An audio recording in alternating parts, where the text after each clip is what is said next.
What is going on, everybody? It's Aubrey Smith with Oryon RC. Another Sprint 2.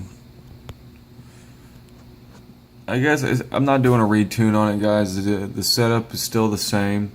I am going to change to the monoshock front and give it a try soon.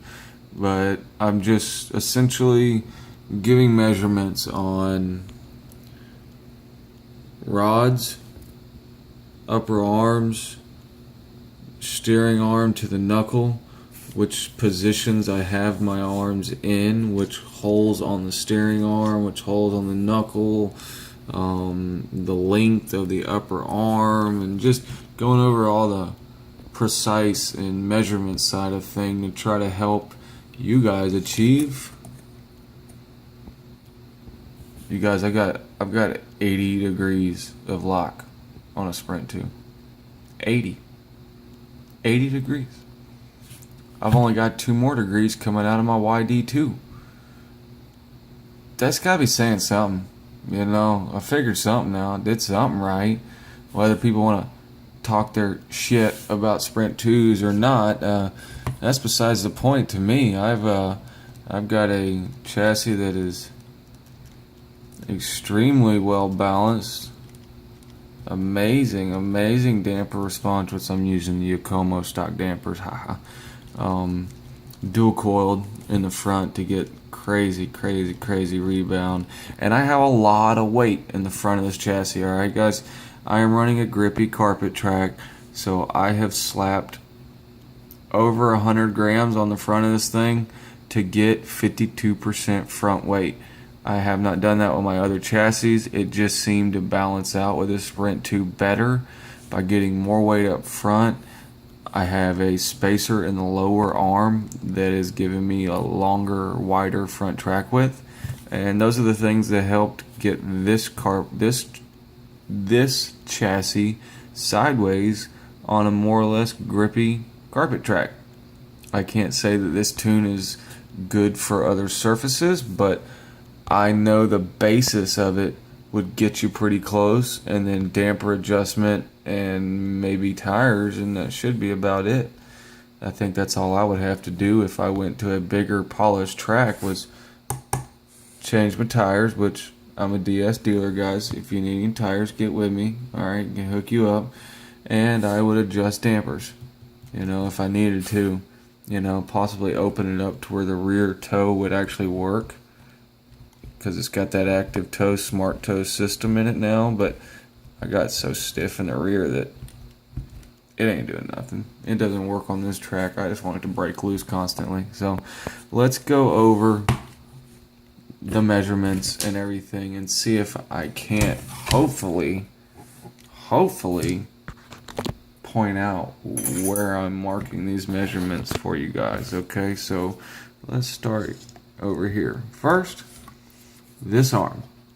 Okay, this arm measures center hole to center hole, okay, 26 millimeters. And as you can see, I'm using the furthest out screw hole position on the steering arm, okay, the top left, if you will, facing towards the front. And then the, I guess it's, let's see, the top left hole on this knuckle. Alright, so 26 millimeters, top left. Alright, I'm using the furthest hole in up top and the furthest hole in on the bottom as well. Alright, upper arms measuring at 43 millimeters, and that's center to center. Okay, it's center nut to center screw. Alright, all my measurements are center to center here. It's not outside to outside. It is center point to center point. The whole upper arm center point to center point is 43 millimeters. Okay, I will go over my caster and stuff in just a second.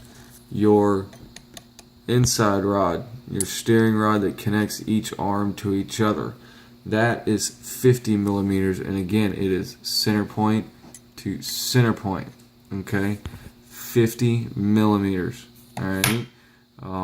That takes care of arm positions, rods, upper arm, and it's at the top hole to try to help with clearance right here. Mine doesn't have a battery in it right now, so it's taking every bit of droop it can get. I have no droop screws in mine whatsoever, so my droop is, guys, it's 17. I mean, it goes, I got a lot of clearance, a lot of travel. I mean, a lot of travel. Let's see if I can't show you this without it being a completely sloppy setup here. As you can see,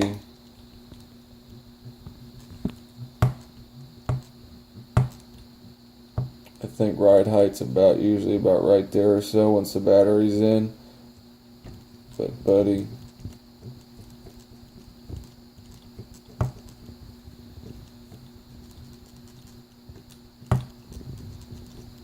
huge amount of travel. Huge amount of travel. Alright, it seems to work good for me on my track. That's the way I like it. Might not work good for you guys, but it worked good for me. So, alright, here we're going to go with, we've done the steering arms of the knuckles, the steering arm rod. The upper arm is 43 millimeters. My caster, okay, caster, and I'm measuring arm to ball cup, okay. I'm measuring it like this. My caster is 9. Alright, my front camber is 5. My rear camber is 9. Alright, and again, that might not work too good for you. It might be way too much camber in the rear. I'm doing that to help break traction on my track. Alright, my ride height, the front is 8.5. Rear is 6.5. And again, my droop was 18, 17, 18. Unbelievable travel. But I like it. It works for me. I haven't had any issues with it. So I've been very pleased with it. Damper positions are 1, 2, 3, fourth hole from the bottom on the top position, I guess, the top option. You got a bottom row and a top row. So the fourth hole from the bottom on the top row, I like my front dampers almost all the way vertical, as much as you can get, because I just feel you get a lot more response out of it. You know, it talks to you, it's happier. And then the rear, I have it positioned, excuse me guys, spin her around. And the rear is the top first hole, I do believe, from the bottom there, top first hole. And on the actual lower arm, it's on the furthest out hole. Alright, on the front, it's on the furthest in hole. Okay, and that's for tire clearance, so your tire doesn't hit that whenever you go to full lock. So, and I've got here, they're more horizontal. Alright, they're sitting pretty angled, and that's to help with no traction, I guess. Again, that might change on a different track, guys. On a longer track, on a polished track, you might not, your dampers and certain things might not run like that, okay? That's what works for me on a carpet track, so keep that in mind. The measurements will be coming in key for everybody. Not necessarily, you know, I run 40 weight, stiff in the rear. I run 1 DS Racing rear wheel drive oil on the front, one viscosity. Okay, so it's butter. It's so smooth in the front. And I've drilled my piston cups to, they were 3, so I drilled them to a 6 hole in the front just to get extra travel, fast movement, whatever. I think that's about it. The biggest thing was trying to get the measurements of the arms and everything to you guys to try to help you achieve 80 plus degrees on a freaking Sprint 2. It's butter. It's unbelievable. Another note for you guys that are really trying to go a little further than others. Get you a couple of spacers, doesn't matter what color. a set screw that I think runs 16 millimeters is what it needs to be, maybe a little less, and a lock nut. Get the lock nut and get it drove down on the set screw nice and tight. Then slide it down over your spacers and install it. First take the screw out of this, then install this and create this as your locking point, okay?